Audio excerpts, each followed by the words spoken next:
Well, did you see these here? These massive flames lit up the early morning sky there over Odessa. And inside that house, a 98-year-old woman, her 60-year-old son as well.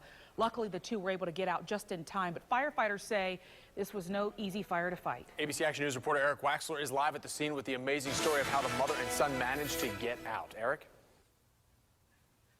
Yeah, hey, Jamison, this house is closed off right now, the gate shut. The homeowner, too rattled to tell us on camera about what happened, but he does say that investigators have figured out that it was faulty wiring in a can light in the attic that likely started this fire. He also says he was asleep when this was going on, woke up just in time to save himself and his mother.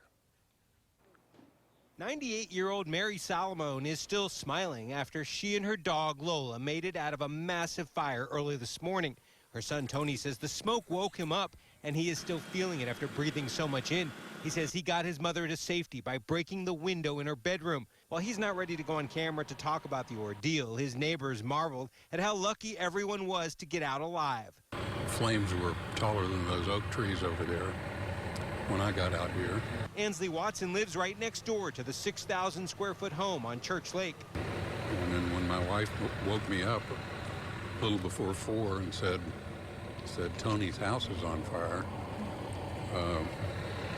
that was a shock. I mean, I was almost in shock. The homeowner tells me he didn't realize how bad the damage was until he got back from the hospital to see just the walls still standing. He and his mother are staying at their neighbor's guest house while they figure out what comes next. I just really feel for him. Long term, I don't know what'll happen.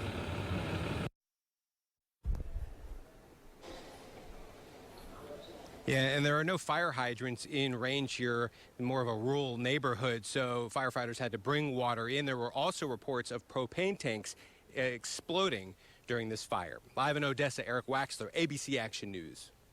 Eric, thank you. And I want to give you a daytime aerial look here. There is nothing left to that home, an entire loss there.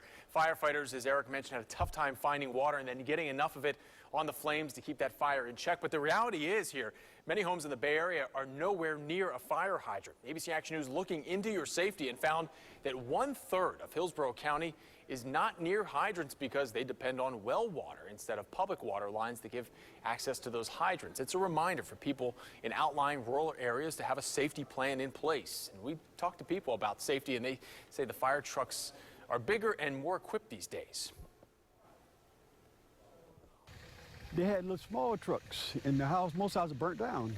But today we got fire extinguishers. Fire extinguishers, one thing you can do to protect yourself. You can also buy what they call dry hydrants to put on your property.